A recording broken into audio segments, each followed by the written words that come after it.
दिव्यात मुंब्रादेवी colony Saint मेरी स्कूलच्या पाठीमागं 7 मजली अनधिकृत इमारतीचं काम चालू होतं।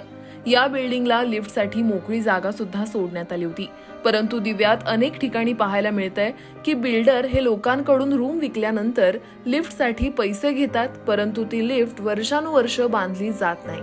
त्यामुळं हे लिफ्टचं ओपन पॅसेज असंच उघडं असून दिव्यात अशा प्रकारच्या दुर्घटना घडल्यात। काल अशाच एका ओपन पेसमध्ये डगमध्ये पाणी साचलं होतं। त्याच बिल्डिंगमध्ये राहणारी दीक्षा रामनाथ सहानी या 3 वर्षीय मुलीचा त्यात पडून दुर्दैवी मृत्यू झाला।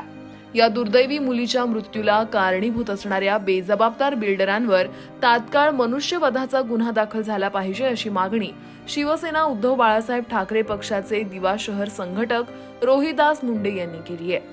जर बिल्डरवर गुन्हा दाखल झाला नाही तर दिव्यातून मोठं आंदोलन उभं करू असं मुंडे यांनी म्हटलंय। तर मुलीच्या सदर परिवाराला तात्काळ बिल्डरने 10 लाखाची मदत करावी अशी मागणी रोहिदास मुंडे यांनी केली आहे। दीक्षा रामनाथ सहानी या 3 वर्षीय मुलीचा काल दुर्दैवी मृत्यू झालेला आहे। दिव्या भागात मुंब्रादेवी कॉलनी परिसरात सेंट मेरी स्कूलच्या पाठीमागे एक 7 मजली अनधिकृत इमारतीचं बांधकाम चालू आहे। या बिल्डिंगला लिफ्ट आहे, परंतु लिफ्ट बसवण्यात आली नाही। ती लिफ्टची जागा मोकळी होती आणि या मोकळ्या जागेत पाणी साचलेलं होतं। बिल्डरनी या बिल्डिंगला लिफ्ट बसवलेली नाहीये। लोकांकडून दिवा भागात लिफ्टसाठी पैसे उकळले जातात, परंतु 2 ते 3 वर्ष त्या बिल्डिंगला लिफ्ट लावली जात नाही। हा त्रास इथल्या नागरिकांना होतोच, परंतु ते बिल्डरची मनमानी कारभार चालू आहे। आज त्या लिफ्ट न बसवता त्याला काही सुरक्षा कवच असतं तर आज या दीक्षाचा जीव गेला नसता, परंतु आज या दीक्षाचा जीव गेलेला आहे।